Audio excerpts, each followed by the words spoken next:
Bonjour mes chers élèves, j'espère que vous allez bien.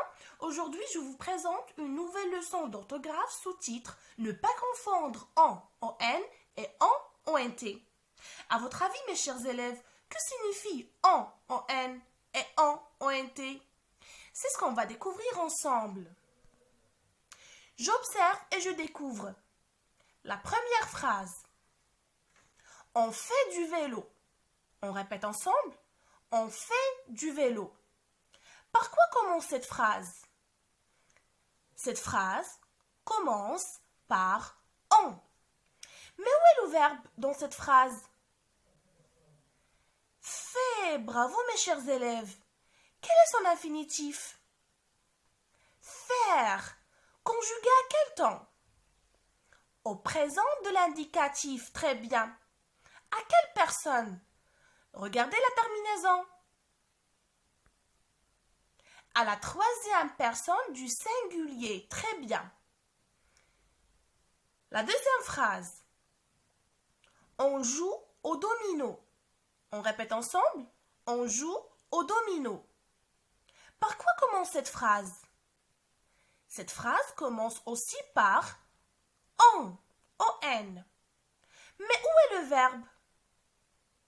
Joue. Bravo mes chers élèves. Quel est son infinitif? Jouer. Conjugué à quel temps? Au présent de l'indicatif. À quelle personne? Regardez la terminaison. À la troisième personne du singulier. Qu'est-ce que vous remarquez mes chers élèves? Que signifie on d'après le verbe? On est un pronom de la troisième personne du singulier. Il ou elle, qui désigne quelqu'un qui n'est pas précisé ou bien tout le monde. On peut dire il fait du vélo. Elle joue au domino. La troisième phrase. Les élèves brillants ont des récompenses. On répète ensemble.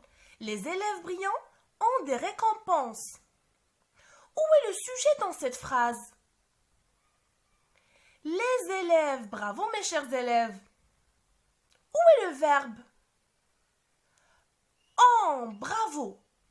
Quel est son infinitif? Avoir. Bravo. Conjugué à quel temps? Au présent de l'indicatif.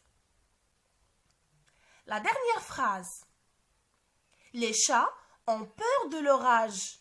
On répète ensemble. Les chats ont peur de l'orage. Où est le sujet dans cette phrase?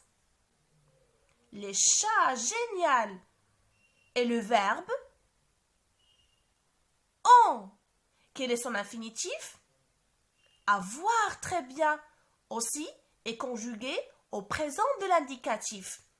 Qu'est-ce que vous remarquez mes chers élèves? Que signifie en, ont? Réfléchissez. En, ont, c'est le verbe avoir conjugué au présent de l'indicatif à la troisième personne du pluriel, qui est il avec S ou elle avec S. Écoutez bien mes chers élèves, pour ne pas confondre entre en, on et en, ont, j'écris en, on quand je peux le remplacer par il ou elle. J'écris en, ont, quand je peux le remplacer par avait, qui est le verbe avoir à l'imparfait. Il ne faut pas confondre les mots en, on et en, ont. Le mot en, on est un pronom de la troisième personne du singulier, qui est il ou elle.